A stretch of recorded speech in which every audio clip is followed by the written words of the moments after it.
All right, so think about how you can multiply to get 16. You might do 4 times 4 or 2 times 8. It doesn't matter which one you use. I'll use 4 times 4, just as an example. And then 400. Well, I see that it's got 100 in it, right? So 4 times 100 is a way to get to multiply and get 400. And that's nice because 4 divided by 4 is 1. Those 4s automatically cancel. Everything's good. So I don't see anything else that can cancel right away or divide to equal 1. So I'm going to go ahead and break apart 4. 4 is 2 times 2. And 100, what can we multiply to get 100? We have several different options. Blah, blah, blah, blah, several different options. Okay, so 100, maybe we'll think of 10 times 10.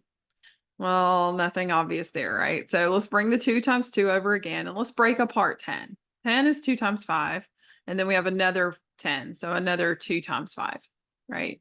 So the 2's divide to equal 1, these 2's divide to equal 1, and since we know that when we're canceling out and it equals 1, we know that if there's sort of nothing left on top, it just means there's a 1 there. Don't be confused and think there's a 0.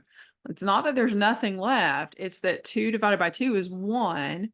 And so, think of these lines. They're sideways, but those represent the 1 that's left when you divide the 2's together. So anyway, on the bottom, we have 5 times 5, which is 25. So this is 1/25. Hope that helps. I'll see you in the next one.